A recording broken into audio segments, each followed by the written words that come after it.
So I'll quickly display a showcase of my Mona Electrocharged team comp against the Primo Geo Visharp. I'll display my gear and provide my explanation after this quick showcase.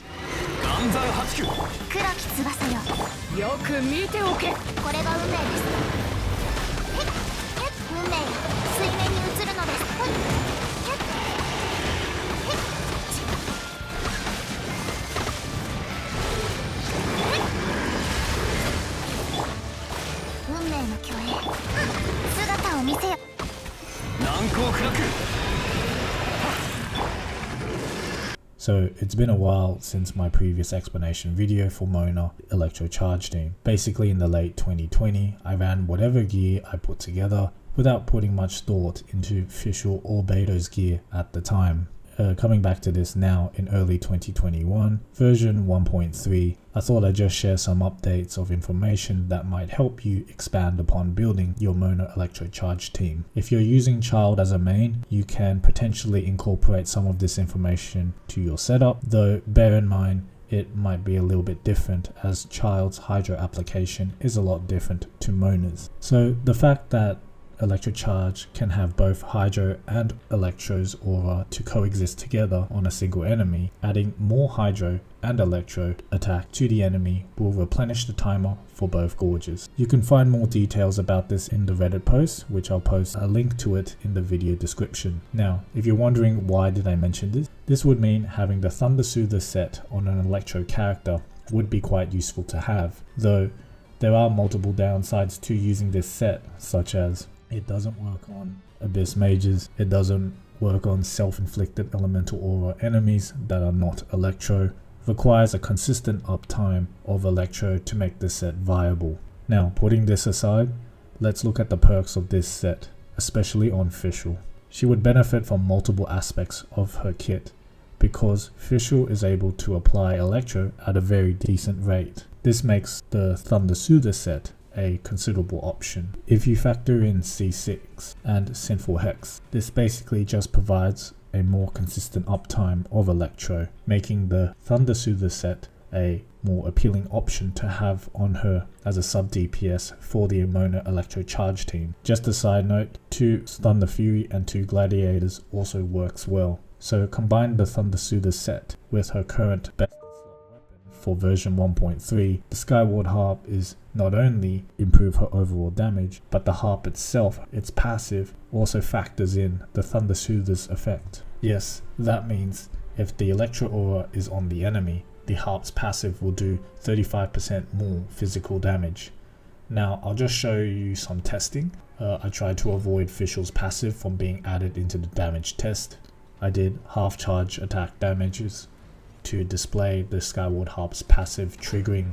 I started off without the Electro being applied to enemies, and this would be the result of the Harp's passive damage without the Electro applied. When I do apply Electro, the Harp's passive damage is now doing this amount of damage.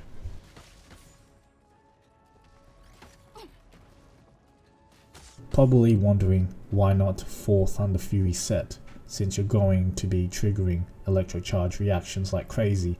Well, here are the following reasons why it's not quite ideal to have on Fischl. The cooldown reductions passive can't work if Fischl is off field. The 40% damage bonus reactions only activates if Fischl is the one who's triggering the reactions. Cooldown reductions are not necessary on Fischl since you have 70 to 90% uptime on Oz's summon, and it becomes 96% uptime at C6. Basically for me, once you burst first with Fischl and Oz disappears, you can follow up with an elemental skill, and by that time Oz disappears, her elemental skill will most likely be ready. This would probably be due to the double Electro Resonance. If we don't have Skyward Harp for this team setup, I would assume the alternative choices would be any 5-star bows. For 4-star bows, Stringless is your best go-to due to its passive. If you don't have that, try to get bows with substats with either crit or attack percent on it. Also a big thanks to the official mains Discord for their resources and guides. Now let's move on to Beidou.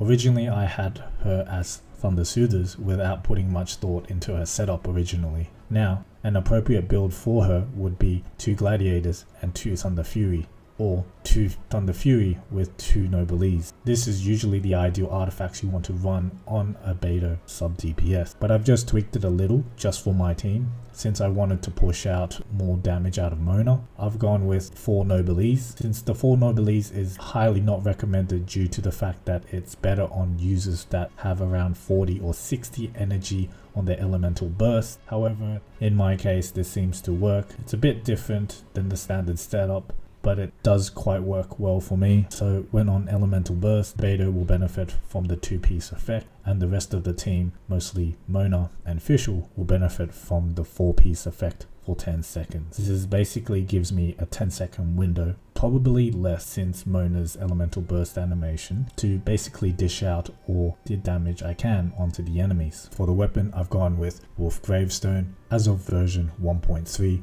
this is the best in slot weapon for Beidou, both DPS and sub DPS. There are also other 4 or 5 star weapons that can also do really well, such as the Unforged, Serpent's Spine, Skyward Pride, and the Sacrificial Greatsword. Quick side note, if your Beidou has issues with energy recharge, you could use either the Skyward Pride or an energy recharge Sands to compensate for this. Now, for the 4th slot, this would be either a filler or a utility slot. You can basically put anyone here, just not any more Electro to overwhelm your Mona.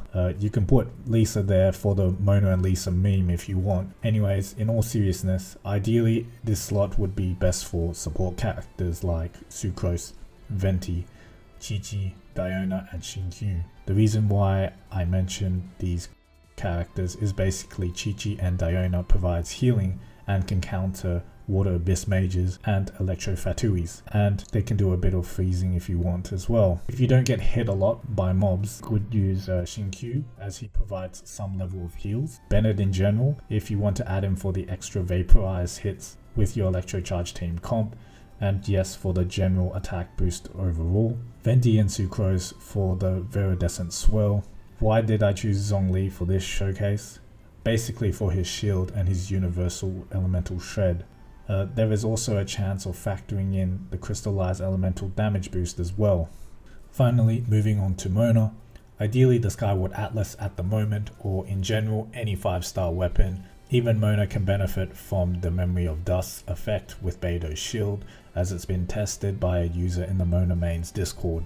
Higher level Refine on a 4-star Solar Pearl, due to its crit rate and its passive, makes it a very appealing option. There's also Falvonius and the Mappa Mare. You could also go Widstiff, but just make sure when it's on cooldown you do something else to cover for the damage loss during its cooldown time, whether that be setting up for your next burst spam window or just using Fischl and Beidou's attack while you wait. For artifacts, ideally I would assume the 4-piece Hydro set will make this team comp more viable, as you're not putting emphasis on Mona's elemental burst numbers like the vaporized team comps. You're putting more emphasis on the DOT damage and how much damage you can fit into the Omen window as well. Even with a C2 Mona, she can benefit even further with the 4-piece Hydro set. If you're lucky enough during the 15-second buff of the 4-piece set, you might be able to land 3 extra C2 charge attacks, but most likely I'm assuming the average would be around 1 to 2.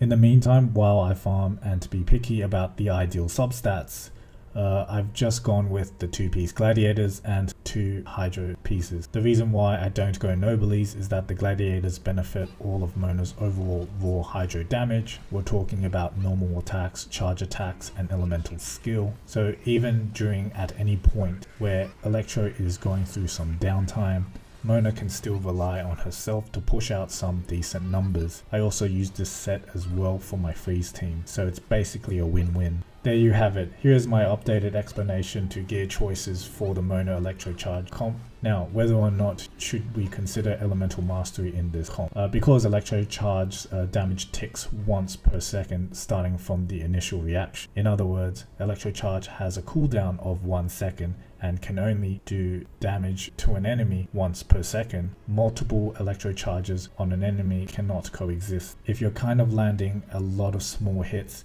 within the 1 second of cooldown, you're much rather off just improving your overall damage output rather than the reaction damage. Up until this day, version 1.3, many users can agree that the electrocharge reactions is simply not worth its investment, and the safest and most beneficial build would just to make all your characters have better damage or offensive attributes. Maybe in future the builds will change, where we may have a shift to heavy orientated elemental mastery builds, but for now it's best to go for better damage and offensive attributes. I hope this video has helped you.